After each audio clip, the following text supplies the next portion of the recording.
Hello, my name's India Warren Hicks from South East Agronomy Research in Esperance, and I'm just here standing at the Sandplain site for one of our 3 ASHEEP trials. This site has had a bit of a rough year really, so this is our second time of sowing. Prior to sowing, we did soil cores to 60 centimetres, and we found that the site was reflective of the high rainfall zone. So it had low levels of N, P and K at the surface and all the way down to depth. The pH was roughly 5 across the site, and our soil type is very reflective of that deep sand with a high leaching ability of the nutrient content. We're about 30 kilometres east of Esperance. This site's had a pretty hard time this year, leading into everything we've done here so far. So we've had 2 goes at trying to sow it, and as you can see, it's got quite a bit of weed burden and stuff at the moment. So we have Dynamo turnip, Tortilla ryegrass, Planet barley, RM4 vetch, Dalkeith subclover, Megamax panic, Illabo wheat, Sardi grazier lucerne, and a Paradenum balancer as well. Our first sowing was on the 11th of May, which was dry, but we decided to sow it anyway because the season was getting on. It did all germinate, but as with the season progressed, it got pretty nasty with the winds down here and was cut off, I don't know, 3, 4, 5 times. So it was decided on the early July to re-sow it. So it was sprayed out again on the 12th of July. And we came back in on the 6th of August and re-sowed all the varieties again to see if we could get it to at least cover up and give us something usable by the end of the season.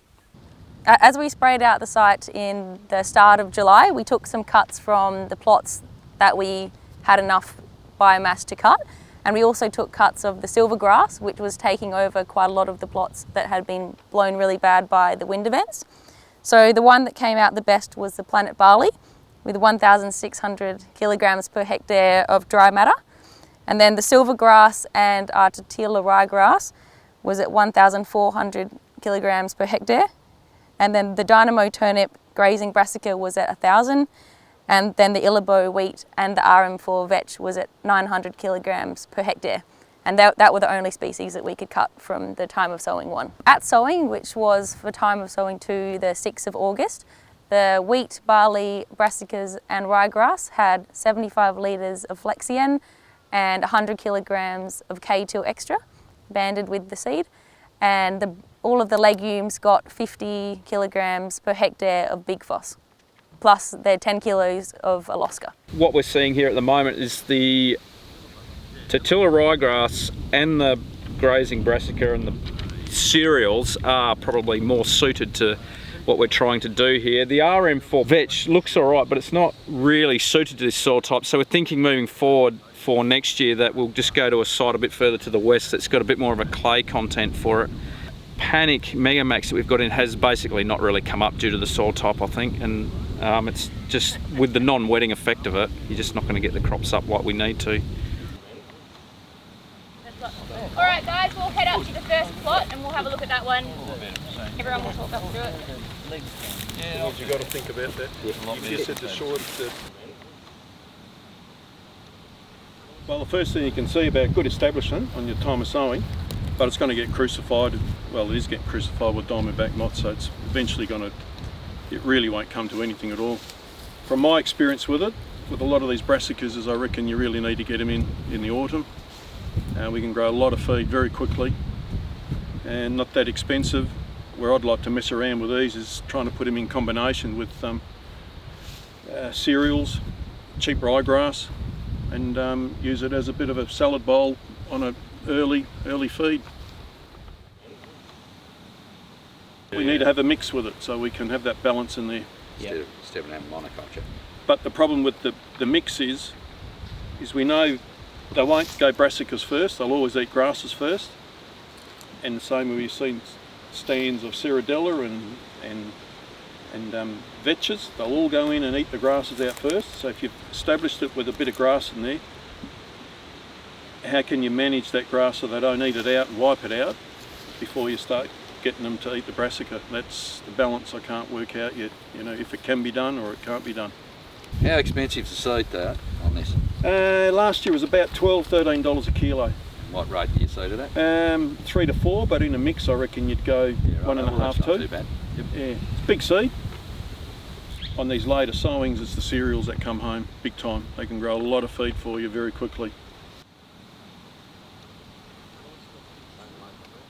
Well, I like playing oats and ryegrass together.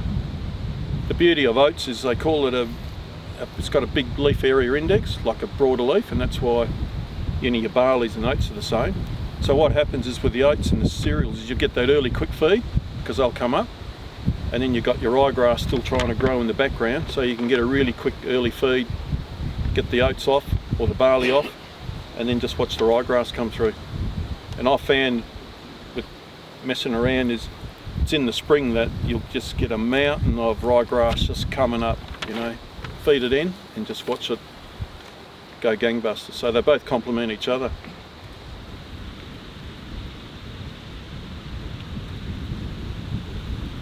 Planet barley.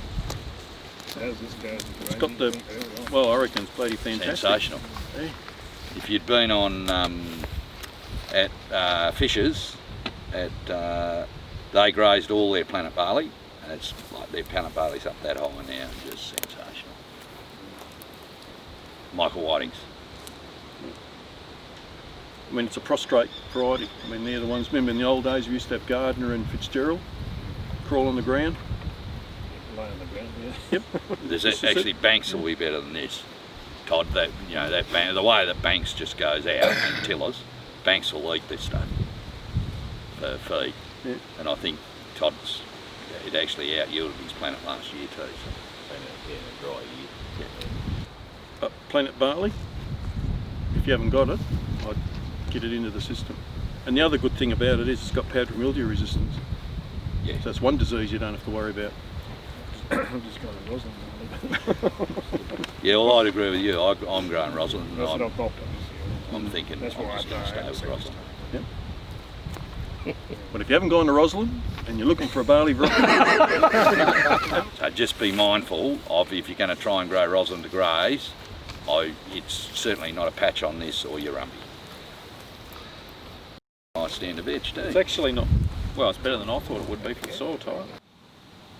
I tell you, mate, it kills cows pretty easily. right? From what? Oh, it gets a Amino acid build-up. Yeah, okay. well, it can affect sheep, Yeah. but nothing like cows. It's when they make grain, they go toxic. Yeah. So prior to that, And flowering like. it's not as bad, but you can't graze it too early either, like you can the commons. So you got to wait a bit, Yeah. and then hit it hard, and then pull them out before it gets to this stage. Yeah. So, The downside of a lot of these vetches is botrytis. If you get it in there, you want to be really quick because it can wipe you out real quick. can you just put some preventative Fungicide, yeah. on? Yep, fungicide. We've got people that we're going down taking it on the Sandplain as another alternative to Ceradella, but I still believe on this non-wetting sand acid country, your pink Ceradellas, yellow Ceradellas are going to be the ones. The thing about vetch is because of the rhizobia, I bet you'll find, you dig underneath here and you'll probably find bugger all nodulation. Why on the Sandplain still I like the Ceradellas because we know can tolerate acid rhizobia. But it has a place if you want to grow something other than Ceradella. The trick with all these things is get them in early while it's warm, and now while it's warm and moisture, this vetch will go gangbusters. Too late for it, but it'd be something that's if it's sown early enough, it's all right. Yep. Because you'd want to be sowing it in April, probably. Yep. Because we had Lot this of- at grass patch, did we? Yeah, Same way. but the Yeah. medic just Took that over. Vandy's background medic just smoked it. Climate variability now has just got it. Like you just don't see sub-clover stands unless you get the right rain early and get it up and get it going. to rain. Yeah. It's those dry May, Aprils Yeah, that so just they're smack killing it. So what's this one? Well, we are supposed to have some panic here. It's a pretty handy feed, I can tell you. Right. I've just got rid of my stand that I sowed a dozen or more years ago. Did its job, but then, yeah, it's just rough. That's the trouble with tufted grasses. They just make the paddock rough. So They do indeed.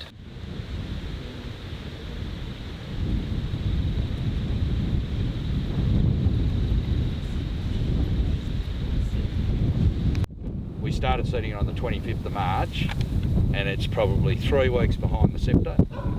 Because we've had some spring rain, that's filled very well, but if we hadn't had that, it was going to... So you need to move it forward so that it starts grain filling when scepter starts.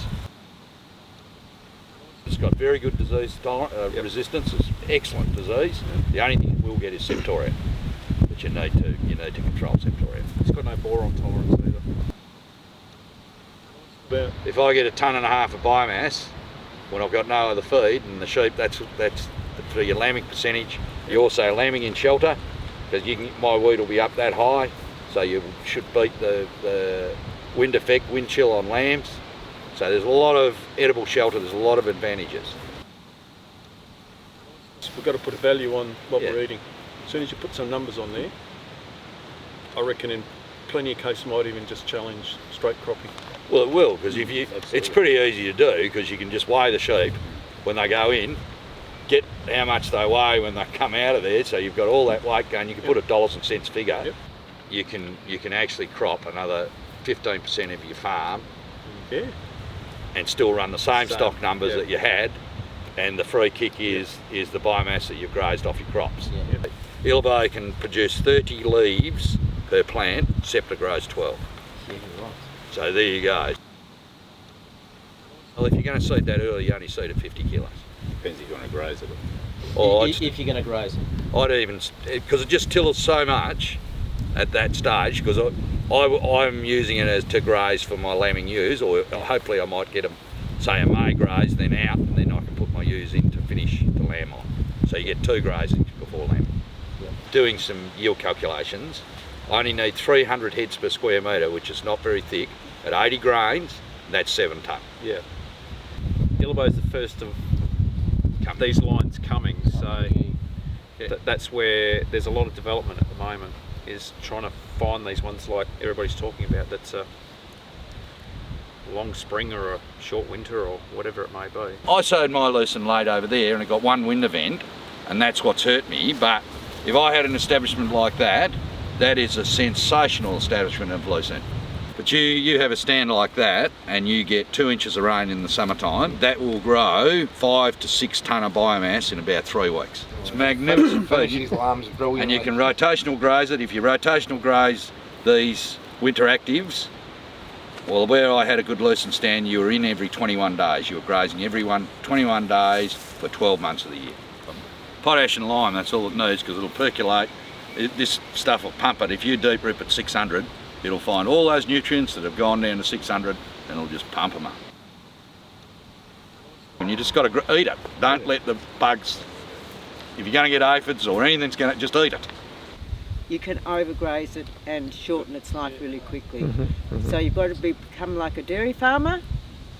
I won't say check it daily, but when you've had them in there for a while, you do. I check mine the last 3 days, every day, because there's this fine balance of getting it down, because you're starting to get into the fat then. Once you get into the crown, and the sheep love it, they'll keep eating it, but it affects the root system. The paddock there'll be some tall. I'll take it out as soon as there's a quarter or a third of the paddock short. You can't graze it down to the ground, but you can graze it to about 4 or 6 inches high. And sometimes you can see the old mature leaves coming up and they're just about to flower. If you have a look at the base, you'll see the new leaves just coming out. You've left it too late. You left it too late. If we get a bad paddock like that, with the old leaves and the new ones are coming, we'll go and slash it. When the paddock in its young state, when we had more plant density, we made a lot of hay, but with the tough seasons we've had, the plant density's reduced. I've put some lucerne in over the road there, and I used a disc, and of course with a disc it's struggling to get out of the ground. It's coming, but it's very slow. But it's not a patch for an establishment like this with the knife points. And I think if I was doing it again, I would use knife points just to get that furrow formation and harvest the water. Good across varying soil types. Where it wins is in waterlogged. You take put it all in all your wet areas, and you'll never see feed like it. Because it's surprised me really. And where it comes into play is if you've got wettish country, throw it in there as a mix. Yep. Half a kilo.